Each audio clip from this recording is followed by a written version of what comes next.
people who ran the Republican Party.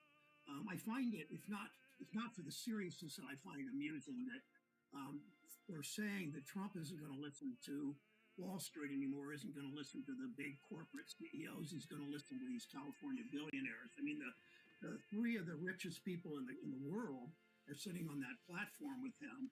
They all want tax cuts. They all want weaker consumer protections. They all want weaker worker safety rules. And so what gives? I mean, he's still going to provide. The Republican mantra for years has always been more tax cuts for the rich, more tax cuts for large corporations.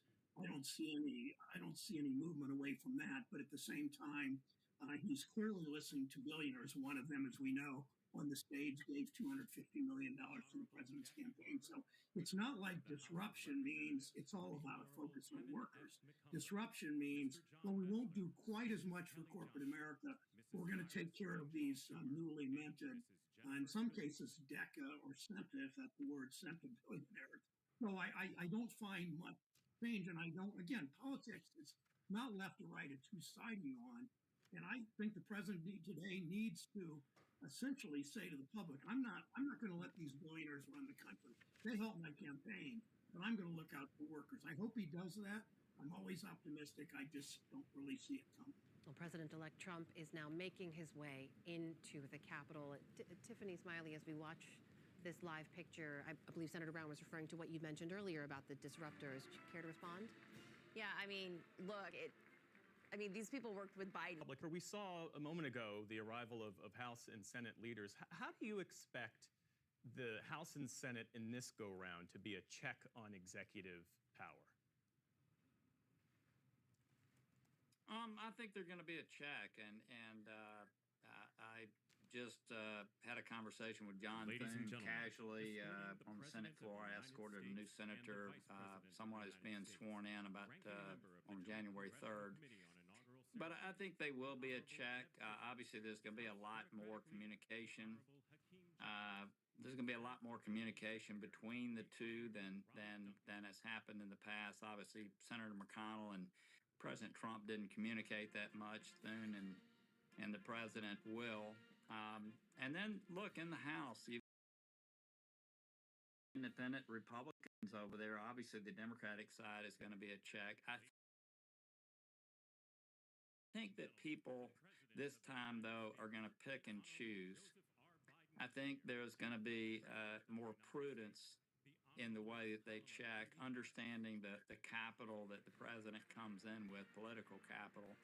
I do want to say one other thing. I enjoyed being on with Senator Brown, and I think what both of us are doing today in our different ways with a different focus is we're trying to be aspirational, meaning that we're hopeful that Senator Brown is hopeful that the president is going to focus on workers and their needs, an issue that he's always talked about. We came in together in 2007, elected in 2006.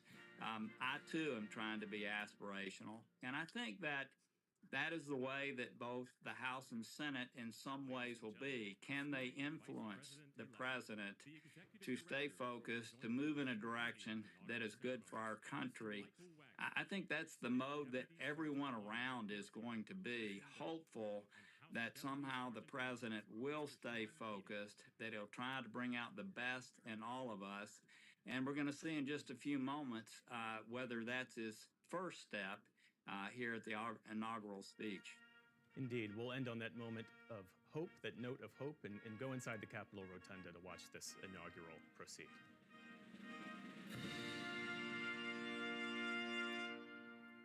Ladies and gentlemen, the Vice President-elect of the United States, the Honorable J.D. Vance.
Ladies and gentlemen, escorting the President-elect, the Staff Director for the Joint Congressional Committee on Inaugural Ceremonies, Elizabeth Farah, House Sergeant-at-Arms, the Honorable William P. McFarland, Senate Sergeant-at-Arms and Doorkeeper, the Honorable Jennifer A. Hemingway, Senate Majority Leader, the Honorable John Thune, and the Joint Congressional Committee on Inaugural Ceremonies, House Democratic Leader, the Honorable Hakeem Jeffries, House Majority Leader, the Honorable Steve Scalise, Speaker of the House of Representatives, the Honorable Mike Johnson, Senate Democratic Leader, the Honorable Charles E. Schumer, Ranking Member of the Joint Congressional Committee on Inaugural Ceremonies, the Honorable Deb Fischer, and Chairwoman of the Joint Congressional Committee on Inaugural Ceremonies, the Honorable Amy Klobuchar.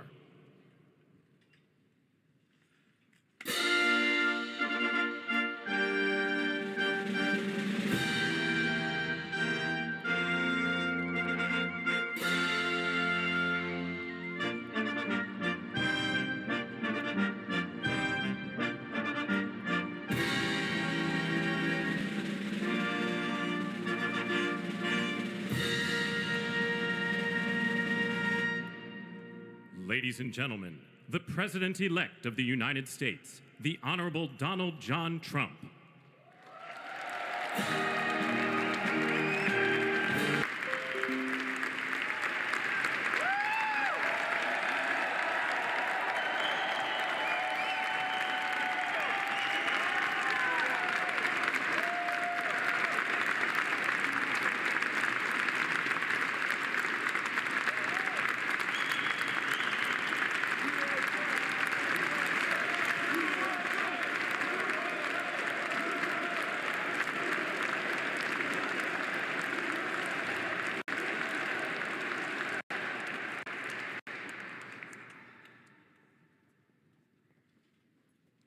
Ladies and gentlemen, please be seated.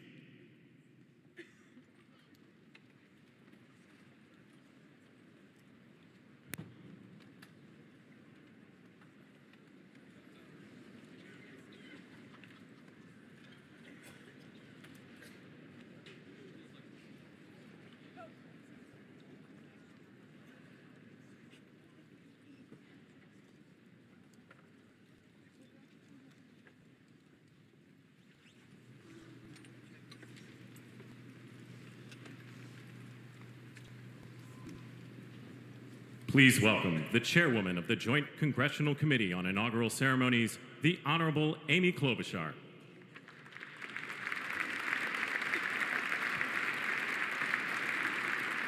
Good morning, everyone. Welcome to the 60th presidential inauguration. Today, President-elect Trump and Vice President-elect Vance will take their oaths of office, and we will witness the peaceful transfer of power at the heart of our democracy.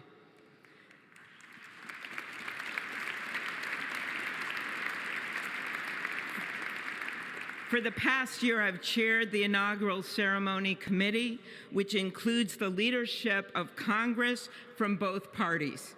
We thank the committee and Capitol staff and law enforcement who worked so hard over the last year, and especially the last 3 days. You've done a beautiful job, and you have shown grace under pressure.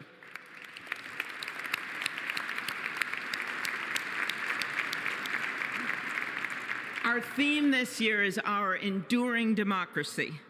The presence of so many presidents and vice presidents here today is truly a testament to that endurance. We welcome President Biden and Dr. Biden. We welcome Vice President Harris and Doug Emhoff, President Obama, President Clinton and Secretary Clinton, President Bush and Laura Bush, Vice President Pence, Vice President Quayle and Marilyn Quayle. The justices of the United States Supreme Court are with us, all 9 of them I counted, and of course, the Trump and Vance families. This ceremony marks what will soon be 250